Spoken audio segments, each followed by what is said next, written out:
Welcome to day 51 of our 60 days of basic networking. Let's do this! Pakasimple lang naman ng concept or ng what do you call this?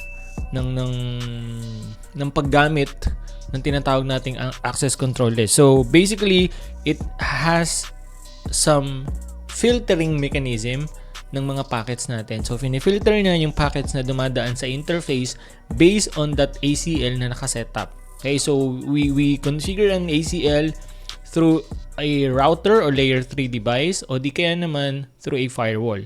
Okay, so ang ginagawa niya is pinifilter niya yung dumadaan na packets and minamatch niya doon sa existing ACL or doon sa existing ACL on that particular interface. So mamaya we're gonna show you some example, pero it's just basically think of it like a checkpoint. Diba? So right now, there's a COVID or pandemic, and then kabi-kabila yung checkpoint due to lockdown and due to strict implementation ng mga lockdown. Like for example, sa mga checkpoint, hindi pwedeng dumaan yung 18 years old pababa. Sabihin na natin mga bata o kaya naman yung mga senior citizen. So basically 60 and above. Diba? So, yung mga police or mga sundalo on that checkpoint, finifilter nila yung mga dumadaan doon. So, if you're 18 years old and below, no, hindi kayo makakadaan. May rules tayo ngayon, ECQ, bawal ang 18 years old pababa. Bawal din, sir, ma'am, yung mga senior. So, may bibilin kayo, pabilin nyo na lang sa... You get my point, diba? So, dun sa intersection na yon, or for example, dun nga sa checkpoint na yon is nagkakaroon ng filtering ng mga tao in today's pandemic, right? In ACL, it's almost the same thing. So, pagdating doon sa device natin, for example, tapos may dumaan doon na packets, for example, packets, na nabibilang, sasabihin na natin 10.10.10.0/24 na network, tapos may naka-configure na ACL on that router, tapos, ang rules ng ACL is basically to deny this subnet, hindi siya makakalusot. So, it's like the checkpoint that I told you earlier na, uy, pasok ka dun sa criteria na 18 years old pababa. Sorry, hindi ka makakalampas ngayon kasi ECQ. So, in the same thing, in ACL, uy, pasok ka dun sa subnet na nakalagay sa ACL, for example, ACL 100 ko. Hindi ka makakalusot. I'll need to drop you. You get my point? So, there is a filtering happening when we do ACL in our router.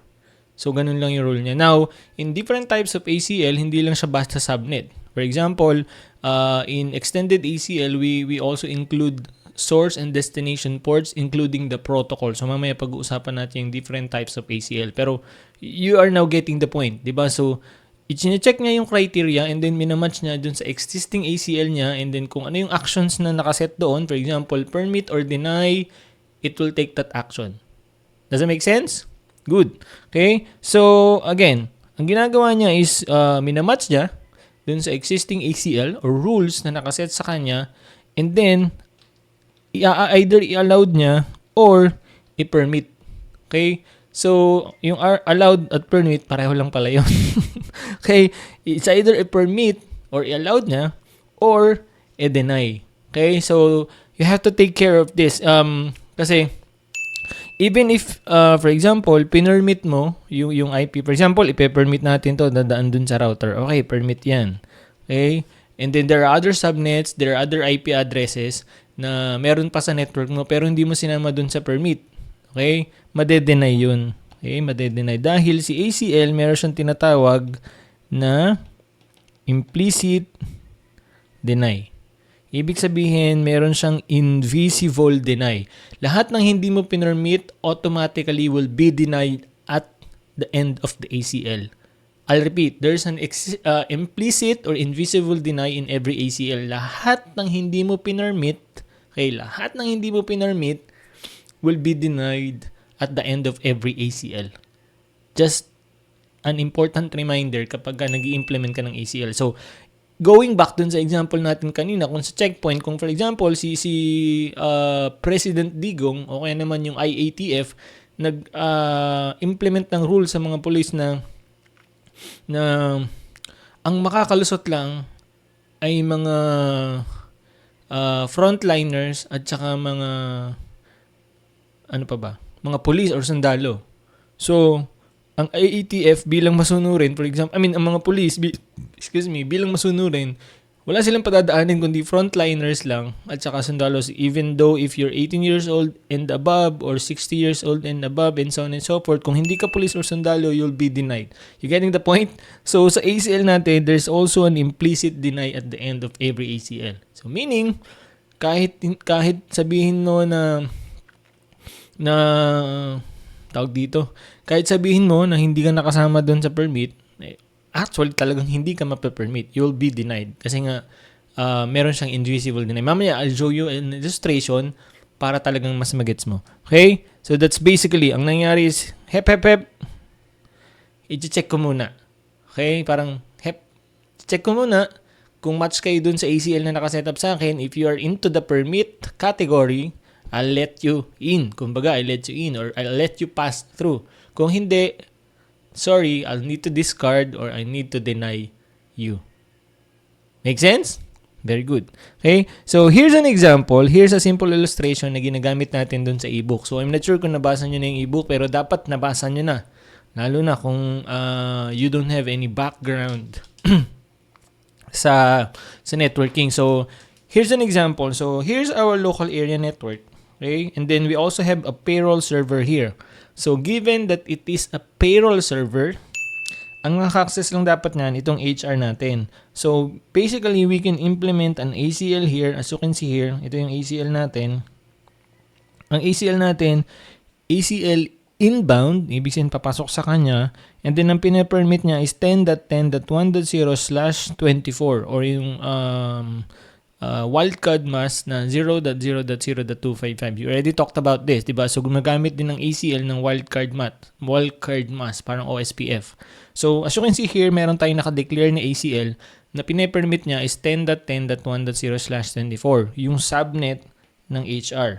By the way, konting patalastas, kung wala kang gagawin ngayong April 30, Wednesday, alas 12 ng tanghali, gusto kitang imbitahan sa isang free and live webinar na gagawin natin here at Tech Academy kung saan pag-uusapan natin how to grow and level up your IT career with IT certification. So, this is intended for beginners, career shifters, or those who are just starting out their IT career. Kung saan, pag-uusapan natin ano yung mga dapat mong malaman when it comes to IT certifications, ano yung mga hot and in-demand domains in the IT industry, bakit mo kailangan at paano makakatulong ang IT certifications to grow your IT career, ano yung mga recommended IT certifications for beginners, and so on and so forth. So, bukod sa presentation, you also have the chance to win awesome and cool prizes kagaya ng ebooks, scholarships sa mga premium courses natin dito sa Tech Academy. So, mag-register ka na, puntahan mo yung techacademy.ph/certifications-webinar and then from there, put in your best email address. Okay, so again, April 30, alas 12 ng tanghali, Wednesday. Register na techacademy.ph/certifications-webinar. Kita-kits tayo. Does that make sense? Ibig sabihin, kapag ka-access yung subnet ng sales, which is 10.10.2.0/24, going to our router, i-check ni router, katulad kanina, magkakaroon ng checkpoint dyan sa inbound interface niya. And, wait, ang permitted lang sa akin is yung 10.10.1.0/24. So, you are not on that subnet. Sorry, I need to drop you.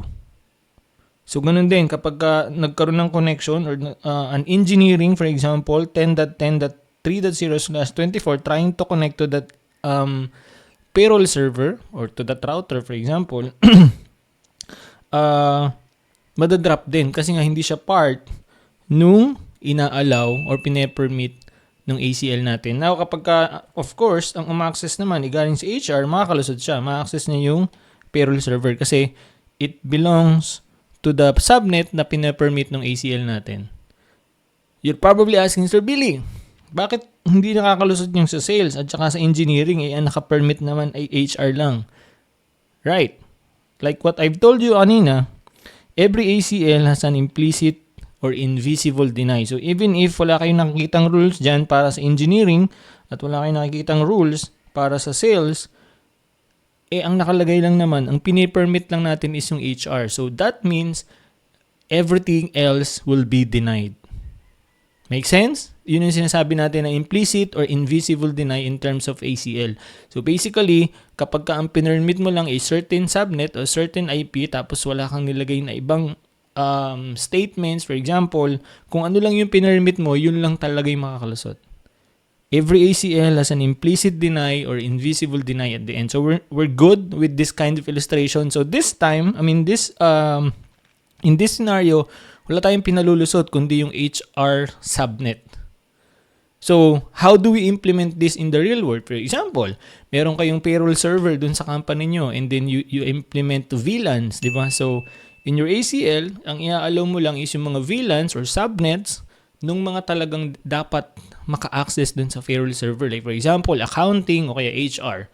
O kaya naman, meron kayong mga folder ng what you call this, mga employee records. So, dapat HR lang din yun. So, you create an ACL and then ang i-allow nyo lang is yung mga HR employees. So, yun yung kahalagahan ng ACL. O kaya naman, for example, you have a network then, for example, in BPO, di ba? You can also set up an ACL wherein yung mga agent, hindi sila nakaka-access ng YouTube o kaya ng Facebook sa loob ng company nyo. So, you have to deny, for example, that subnet using, sabihin na natin, lahat ng web traffic. Hindi sila pwedeng umaccess ng internet unless it's part of the tools. Diba? So, you have to deny, for example, all of the HTTP and HTTPS traffic. Okay? Kaya lang, minsan nagkakaproblema kami doon kasi may mga tools nga, for example, yung client na via internet. So, if we deny na protocol, yung, for example, if we deny all the HTTP and HTTPS protocol, nagkakaproblema kasi hindi nila ma-access yung mga tools kasi nga, it's also being denied. Ang problema naman, pagka dininay mo yung IP ni Facebook o kung ni YouTube, napakadami. Diba? Madami kasi silang dynamic public IP. So, nagpapalit-palit yan. Even if you block, for example, yung 31.10.10.10, for example, na IP ng Facebook, makikita mo next time may nakaka-access pa rin. Yung pala, naiba na yung IP ng Facebook. Okay? Naiba na. Ano kasi yun? Parang nagro-rotation sila. Dynamic yung public IP addresses. And then, if you do that via public IP address, medyo magiging problema kasi nga nagpapalit-palit siya. Anyway, so, we're good with this. Nagigets yung pangalan nito, yung concept natin with ACL, right? So, saan na tayo? Nabura yung mga pinagsusulat ko. Anyway, so, just to recap again, di ba, katulad nung nabanggit ko kanina, if, for example, in our scenario, we only allow the HR to access the payroll server, this is the ACL that we're going to create. So, makikita mo, we have ACL or access list 10, yun yung command niya, and then permit. Okay, so yun yung action na gagawin. Permit, tapos yung subnet, and then yung wildcard mask. So this means, basically, we are allowing only the HR subnet or VLAN to access the payroll server. Right? So kapag ka dumaan yung subnet or communication ng sales VLAN or subnet, for example, accessing the payroll server, it will be denied. Ganun din yung engineering. Kasi nga, ang naka-allow is yung HR subnet only. Nakikita natin dyan sa access list 10. But, take note of this. We, kanina pinag-usapan natin, we need to apply that to the interface. So, isa to sa mga important reminders. Bukod doon sa invisible or implicit deny ng mga ACL, you still need to apply your ACL into an interface. Diba? So, kung matatandaan nyo, doon sa policy map natin, it's the same thing. Nag-create ka lang ng policy, pero hindi yun gagana hanggat hindi mo ina-apply sa interface. So, ACL is the same thing.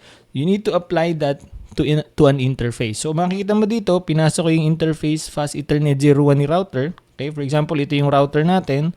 Pinuntahan mo yung Fast Ethernet 01, Fast Ethernet FA01. For example, ito yon. Okay, and then dyan natin in-apply IP Access Group 10. Okay, yung ibig sabihin ng 10, tinatawag ko yung ACL access 10 or access list 10. And then sinasabi ko dito in. Ibig sabihin incoming. Does that make sense? So mamaya magkakaroon tayo ng demo para makita mo kung paano ina-apply, kung paano dinedeploy. Pero this is just a basic concept or the fundamentals of ACL.